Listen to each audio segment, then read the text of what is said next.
Bonjour et bienvenue sur Radio CSERT, votre rendez-vous quotidien avec l'actualité de la cybersécurité. Je suis Marc-Frédéric Gomez et j'espère que vous allez bien. Nous sommes le lundi 21 juillet 2025, en direct de l'Indre.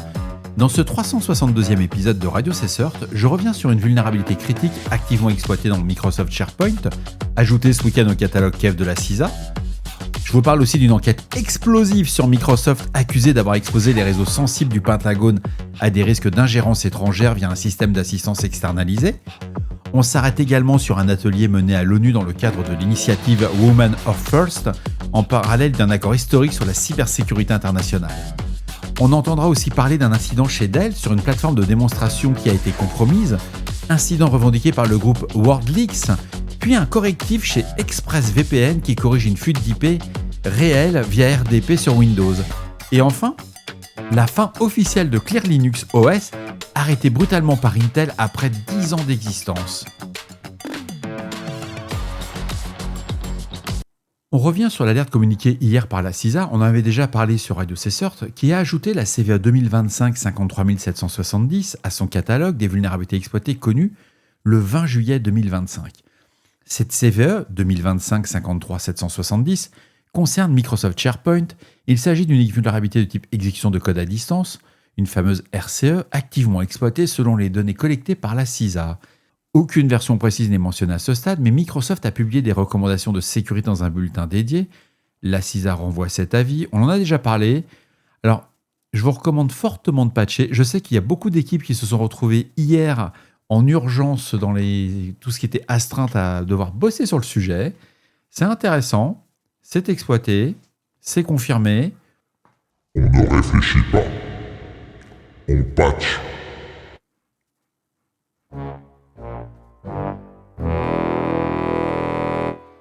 Selon une enquête publiée le 15 juillet 2025 par ProPublica, Microsoft a maintenu pendant près de 10 ans un programme discret permettant à des ingénieurs basés en Chine d'intervenir sur les systèmes informatiques du département de la défense des États-Unis.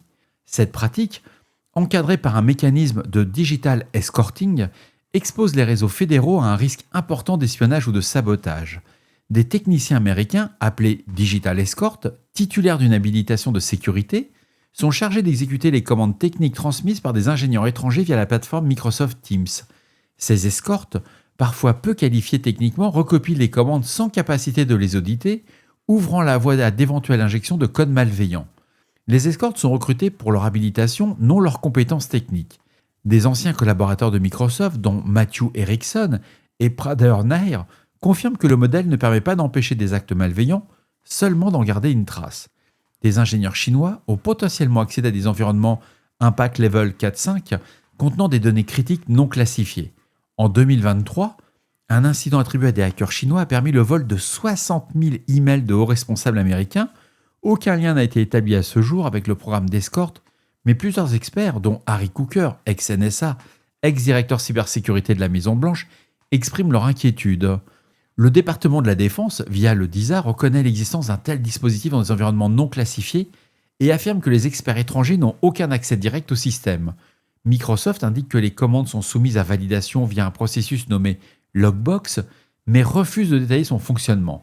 Insight Global, principal prestataire de ces escortes, confirme leur faible niveau de compétences initiales, compensé selon eux par une formation sur les politiques de sécurité de Microsoft.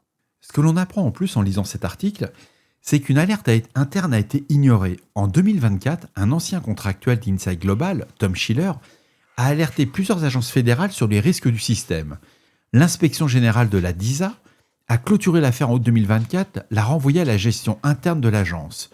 Et une évolution récente, lors d'une audition sénatoriale, vous vous rendez compte, on l'est monté au niveau du Sénat américain. En mai 2025, Brad Smith, président de Microsoft, a déclaré que l'entreprise éjecte progressivement les ingénieurs chinois des agences. Aucune précision n'a été apportée.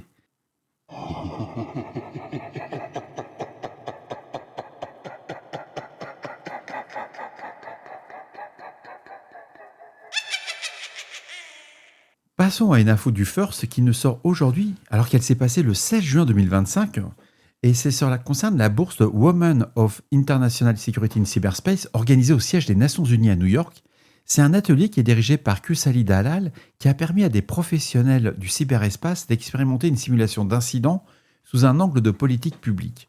L'objectif, c'est de confronter les participantes à un scénario réaliste d'incident cyber, combinant indices techniques et contexte géopolitique, et chaque groupe devait analyser la situation, collaborer et prendre des décisions en tant qu'intervenants techniques et décideurs politiques. Il faut savoir que le profil des participantes était des professionnels issus des ministères, autorités de régulation, CSIRT nationaux et centres de recherche, et cette approche pluridisciplinaire a permis de croiser expertise technique et perspectives politiques.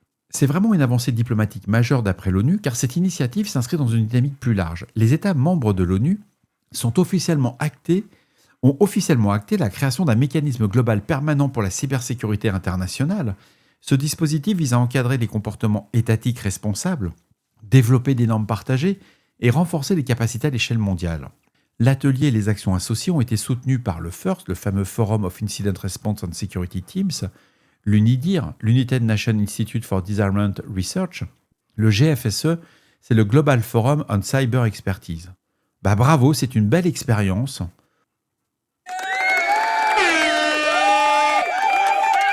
Un acteur malveillant a compromis la plateforme de démonstration Solution Center de Dell. Cette plateforme sert à tester des produits et des preuves de concept pour les clients commerciaux de l'entreprise. Selon Dell, aucun système client, partenaire ou réseau interne n'est concerné.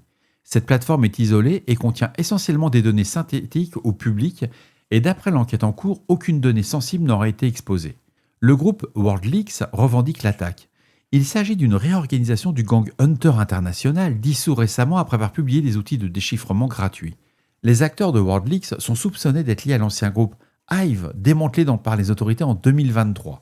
Ils sont également impliqués dans des attaques contre les services de police américains, l'opérateur télécom public de Namibie et un centre de cancérologie à Seattle. Par ailleurs, des analyses de Google attribuent à WorldLeaks une récente campagne exploitant des équipements SonicWall en fin de vie pour exfiltrer des données sensibles.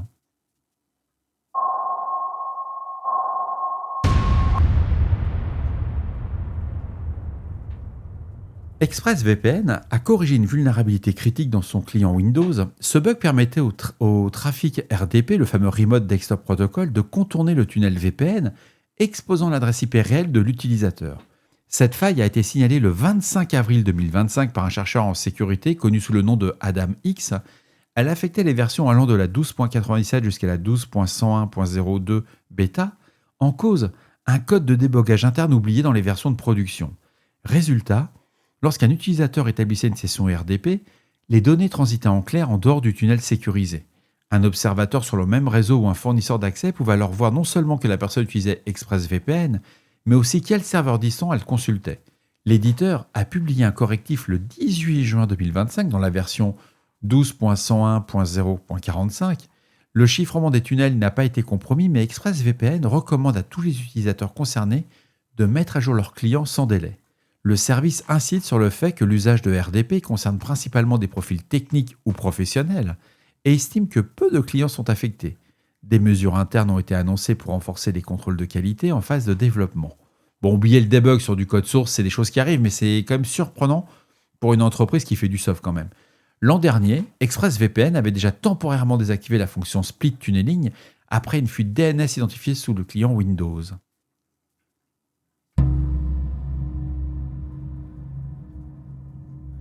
On apprend que Intel a mis fin au projet Clear Linux OS. Cette distribution Linux, optimisée pour les processeurs Intel, ne recevra plus aucun patch mis à jour au support officiel. Les utilisateurs sont appelés à migrer immédiatement. Clear Linux était une distribution minimaliste, conçue à l'origine pour les charges de travail en cloud, mais qui avait également trouvé sa place sur certains postes de travail.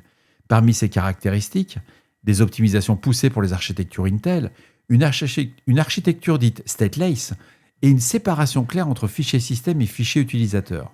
Le projet, lancé en 2015, est resté une niche dans l'écosystème Linux. Sa base d'utilisateurs, bien que modeste, comptait des partisans fidèles. Mais dans un contexte de restructuration sévère, le nouveau PDG d'Intel, Lip Butan, a choisi de sabrer les projets jugés non stratégiques. L'entreprise a récemment admis d'être sortie du top 10 mondial des fabricants de semi-conducteurs et prévoit la suppression de 5000 postes. Le dépôt de Clear Linux sera prochainement archivé en lecture seule. Un éventuel maintien de la distribution passera donc par une reprise communautaire, si elle est possible, mais aucun délai de transition n'a été prévu. Un utilisateur a résumé la frustration générale sur les forums du projet. Seriously, no grace period. Users are supposed to instantly migrate. That's not very seriously, honestly. Bref, c'est un projet qui s'arrête. Je n'ai jamais utilisé cette distribution. Je l'ai découvert lors de ma revue de presse. Mais si certains d'entre vous l'utilisent, qu'ils n'hésitent pas à me faire des remontées pour me dire ce que ça proposait par rapport à des distributions type Debian, Ubuntu, Arch Linux ou Gentoo. Et voilà, cet épisode de Radio Cessor du lundi 21 juillet 2025 touche à sa fin. J'espère qu'il vous apportera des informations claires et utiles. N'oubliez pas, si vous avez des retours ou des sujets que vous aimeriez voir traités, faites-le moi savoir. Laissez-moi un message sur le répondeur de Radio Cessor au 07 68 72 20 09, 07 68 72 20 09. D'ici là, restez vigilants, surveillez vos systèmes, et surtout, on ne réfléchit pas, on patch. On se retrouve demain pour un nouvel épisode, et comme vous pouvez le constater, l'actualité cyber ne s'arrête pas. Les cybercriminels ne sont pas encore partis en vacances, on est sur le pont. Je vous embrasse, au revoir.